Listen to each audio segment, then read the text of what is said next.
Because this is one of those stories that kind of baffles me, it baffles us. It's sort of like programs that they have during the daytime. It's sort of like a soap opera, I guess you might say. The theme of it, anyway. It's not a good story. And this is one of the unique places in all of in our church year where Jesus himself does not appear. Neither Jesus nor the disciples are in the story at all. The disciples that are referred to are John's disciples, which probably joined up, we got to guess, after these events. So we've got to do a lot of background. First of all, got to start out with the word Baptist. So that I do not offend anyone, I got to tell us a couple of stories, but they're mostly kind of humorous. So, anybody here a former Baptist? Anybody here know a former Baptist? Anybody know a present Baptist? You know that they take things a little more seriously than we do, right? Does everybody agree with me on that? Yes. Yeah. And right now is not a time to make jokes about Baptists, but I'm going to try anyway. Because there's two things I want to say. One of them is found in a hymn that we have in our hymnal. And it was in the green one, and it's now in the red one. It said, "On Jordan's bank, the Baptist cries," right? You can look it up if you don't believe me. Have you ever seen a crying Baptist? That's what I want to know. Okay, that went over well. Let's try another one. Years ago, I used to be a pastor in where I live now in Mason, Michigan. We started a church softball team. And we used to play the Baptists. That was part of the league we were in. There were several churches in the league, and one of them was the Baptists. We had a fellow on our team, because we were a brand new team. We recruited everybody that could walk, And we had a few guys that had trouble walking on our team. But that's another story. Anyway, we had this guy on our team, and he's now a really important person in a great big Meyer Corporation in Grand Rapids. But this guy has a potty mouth, And he used to say the wrong words. And I used to have to tell him, I'd say his name, which I will not repeat here, in case it ever gets back to him. But anyway, I said, you can't say those words to the Baptist. Because he was really bad when our team was not very good, We used to get 2 outs when we were playing defense. We'd get 2 outs. We could never get the 3rd out. They'd get 4 or 5 runs on us every time, That's the way we were. And it was frustrating, but if you're a good player and you're on a bad team, it's really frustrating. I'll tell you another thing about that same church softball team, is that eventually all the church members left the team, and we had one guy who was a member of the church, was the manager, and they got a bunch of ringers from Lansing, and they won the trophy. They came to church one Sunday bringing this trophy, which nobody else knew about, It was kind of funny. Okay, so I'm not here to do one-liners and talk about Baptists. We got to get into a little bit more meat here of the story. And first of all, I got to talk about prophets. The Old Testament is full of prophets.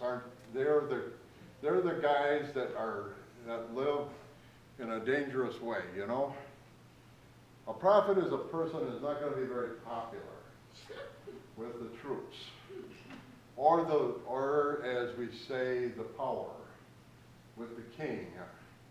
Now remember, there's one example. This is King David. Remember King David?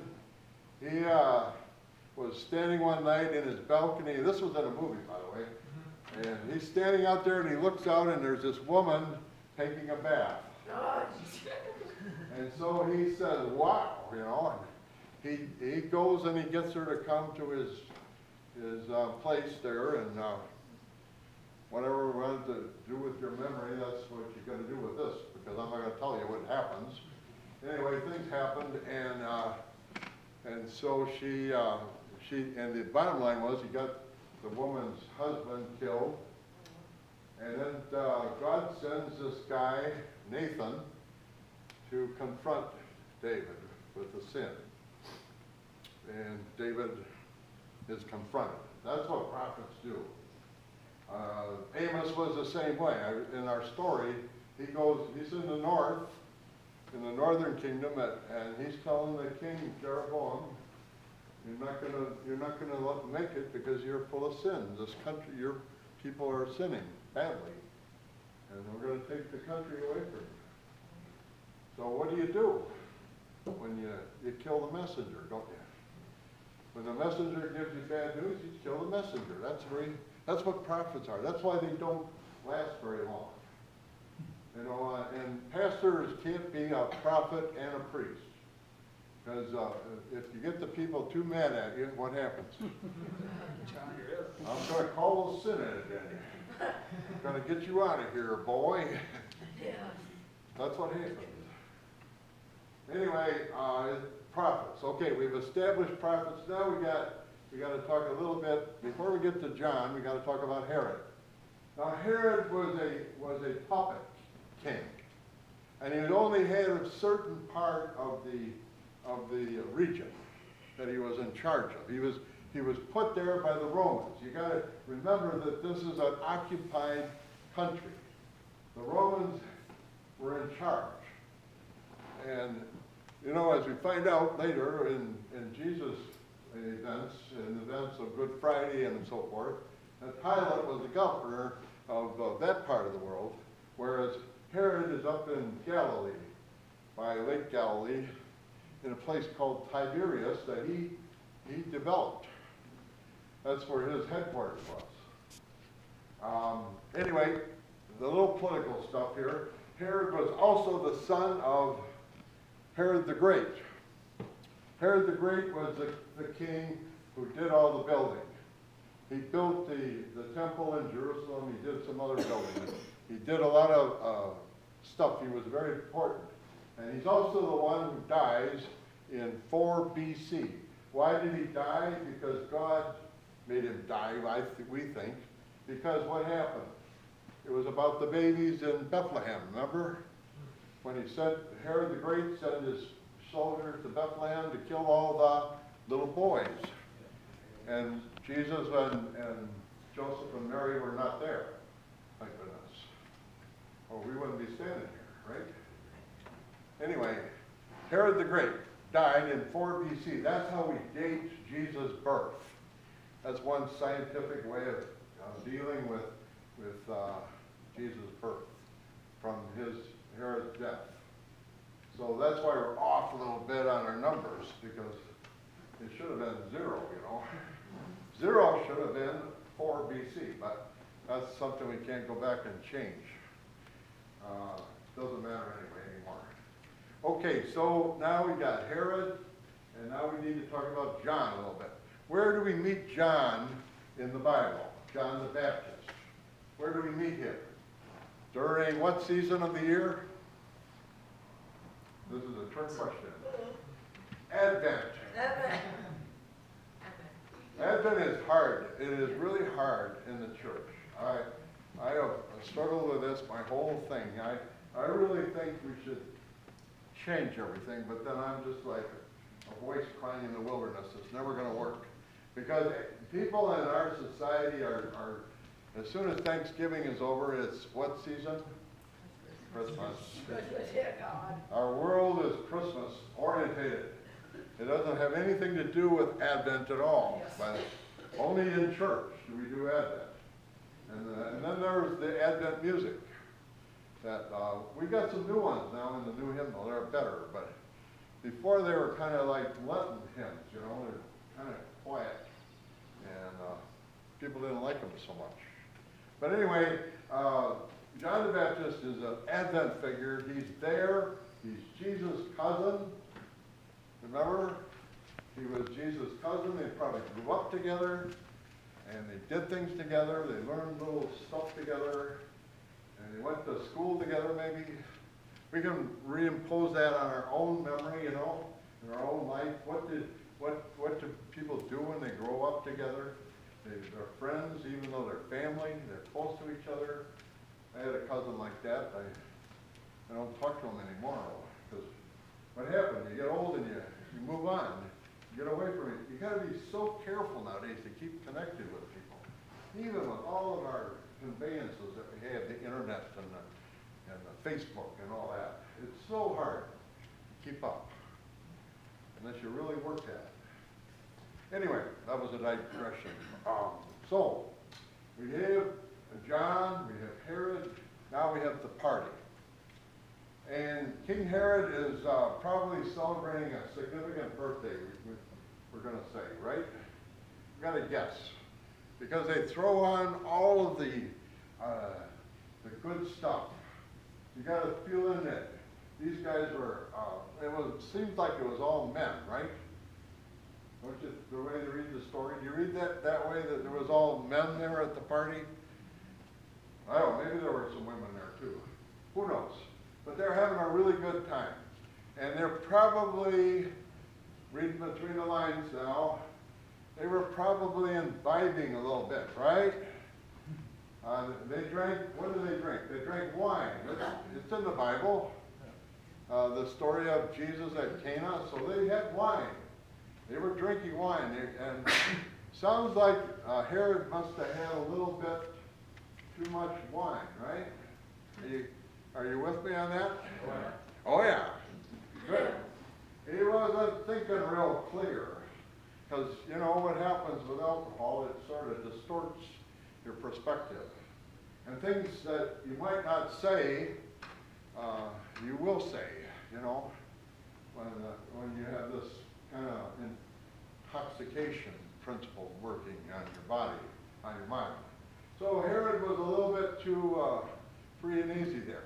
Now, the part of the story where I wanted to make sure there aren't any children is this young girl. Now, it's a confusion. She's probably a stepdaughter to Herod, but she can't be a teenager, I don't think. I'll tell you why. Why I think she isn't a teenager. Because she goes to talk to her mother, right? In the story, remember? She said, when Herod makes this big promise to her, he said, you know, I'll promise you anything. What do you want? What can I give you? I'll give you half my kingdom for your wonderful performance. And she goes and asks her mother. Now maybe up here in Grayling, the mothers and the daughters still talk, right? Oh, okay. Good. But sometimes you don't talk to your mother when you get older. That's what I don't know if what I'm trying to get at is, was this a provocative dance that the girl did? Is this where she's doing like they do in the movies, or she's, you know, running around and half dressed and all that, and carrying on, and getting these guys, these old guys, all worked up? It's not. It can't be, can it? It better not be. How dare Herod allow his stepdaughter? I'm a father of 3 daughters, and I've got 3 granddaughters. And so I'd say, you know, I won't want to see, I have 2 teenage granddaughters. I'm not going to tell them or allow them to do something like this that was in the story, if it was provocative. Now maybe she was doing a folk dance, okay? You know, maybe it was like the Greeks do, throwing the plates around or something. I don't know, this is all speculation, we don't know. But anyway, Herod is very impressed, and so he gives her this choice, and she takes it, and she goes to her mother, and the rest is the death of John. Now, this whole thing has to be wrapped up here, because this is just, all of us up to this point, we haven't said anything, really. Just background. What does this mean? That's what I've been wrestling with all week long.